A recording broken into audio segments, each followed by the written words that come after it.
pre koho je tento hotel určený? Výhoda tohto hotela, kde sme teraz, je tá.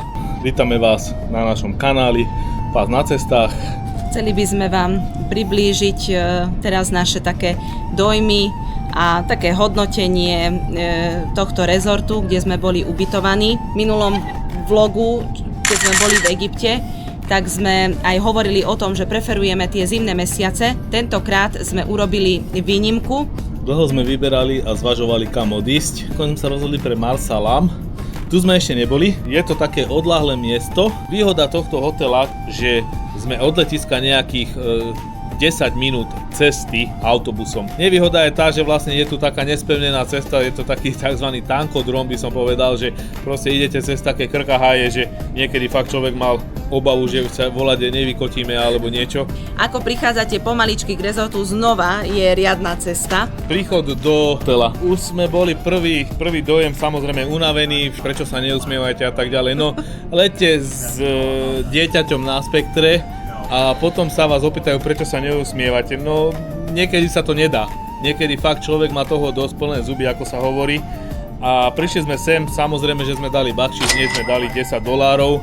A to ubytovanie bolo také, aké bolo, však, ale dobre, no tak zaplatili sme si v poriadku. Výhoda bola tá, že áno, máme to bližšie do jedálne, takisto vlastne máme to bližšie celkovo vlastne aj na recepciu, keď chceme ísť niekam a tak ďalej. Nevýhoda bola tá, že večer, keď je večerný program, tak tu bolo až do polnoci, vlastne všetko počujete, lebo však kúsok od recepcie ste a tu aj boli všetky programy.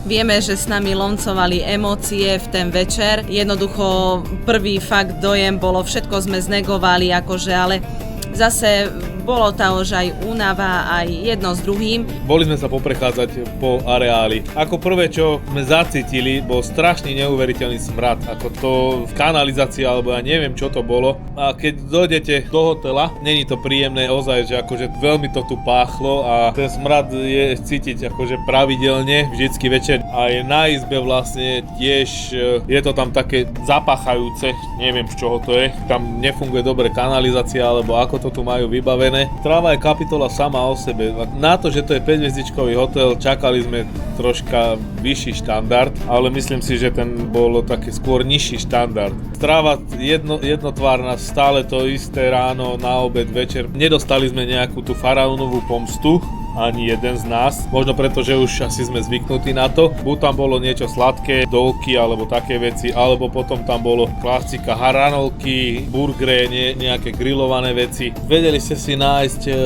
odľahlé tiché miesto na jedenie, takže mali sme aj bezpečný priestor pre Martinka, že vedel sa tam vlastne kľudne nájsť. Sme neboli rušení nikým a ničím, takže to bolo tiež také plus k tomu, tej strave. Okolie tohto hotela, vlastne okolie je veľmi pekné, je to taký, by som povedal, rodinný hotel alebo také domčeky rodinné, je tu veľa zelene, je to tu celkom pekné, dalo sa vlastne pochodiť tu, není to taký veľký hotel. Teoreticky máte všetko na blízku. Nebolo to zlé, to sa nám páčilo a druhá vec, že v podstate sú tu aj také tichšie zákutia na prechádzky medzi tými domčekami, že fakt tu není taký ruch. Čo bolo mínus, stále sa tu stavia a dosť to bolo také rušivé z toho dôvodu, že vlastne robia tu nový hotel, alebo tento hotel sa rozširuje. Búracie práce sú tu vlastne, či to je so zbíjačkou, s kladivami, takže hlavne pri tých tobogánoch, keď sme boli, ako nebolo to nejako rušivé, ale je to počuť. Samozrejme vieme, že teraz nemôžu si dovoliť, že zavrieme rezort, lebo sa tu stavia.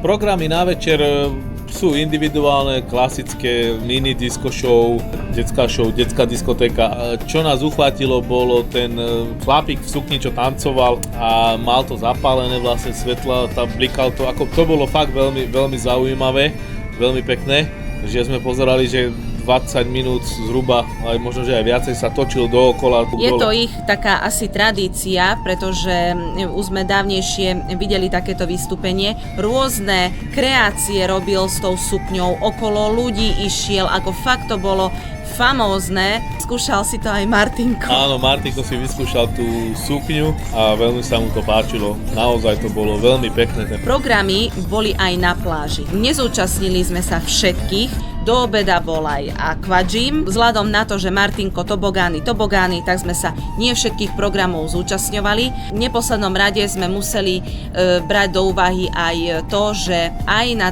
dovolenke sa môže dieťa s autizmom preťažiť. Dokonca si myslíme, že oveľa viac ako v domácom prostredí, pretože tu sú rôzne podnety, takže my sme si skôr potom zvolili večer, keď si troška po obede pospal, pretože my sme museli každý deň po obede oddychovať, aby sme vôbec vládali.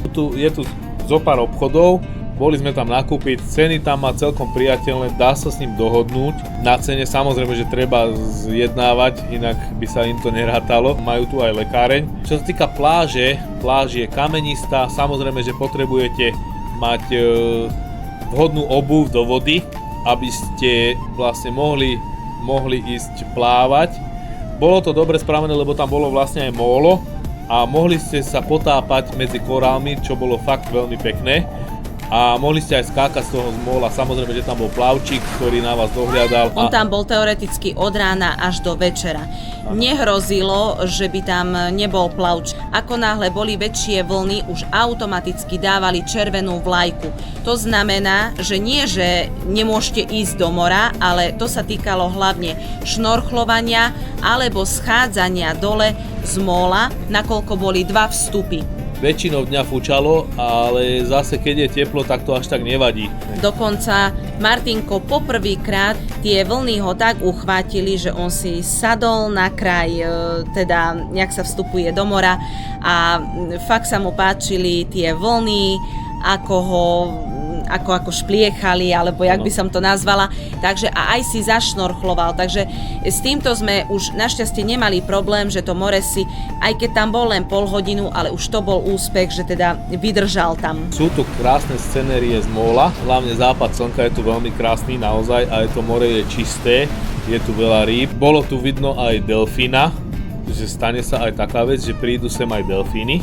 To sme boli milo prekvapení. Je tu aj detský kútik, ten sme vôbec nenavštívili. Čo sa týka akvaparku, tak Martinkovi sa veľmi páčilo. Ponúkajú tu aj rôzne možnosti výletov.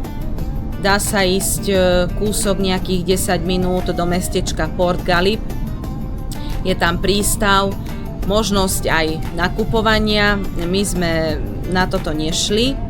Ďalej je tu možnosť aj zajazdiť si na štvorkolkách. Čo sa týka delegáta, komunikácia je prostredníctvom WhatsAppu. Tak by sme to uzavreli, že bola tá komunikácia zvláštna. Celkovo nehovoríme, že to je zle, aj tí animátori alebo tí čašníci aj ostatní snažili sa. Ešte asi majú na čom zapracovať, by sme asi tak povedali. Není tu najhoršie, ale má to svoje také nedostatky. Zase v našom prípade, keďže cestujeme s Martinkom, ktorý má autizmus, tak čo sa týka lokality, je ideálna, pretože je tu fakt pokoj. Ak si odmyslíme tie večerné programy, tak budzuje to taký fakt kľud. Není to napríklad ako Hurghada, kde to máte viac turistickejšie. Marsa Alam je skôr taký odľahlejší, taký kľudnejší. Skúsili sme, ale asi už druhýkrát by sme sem nešli. Ak sa vám naše videá páčia, kľudne nám dajte like a odber nášho kanálu Pás na cestách. A ďakujeme, že nás sledujete. Ďakujeme a ahojte. Ahojte.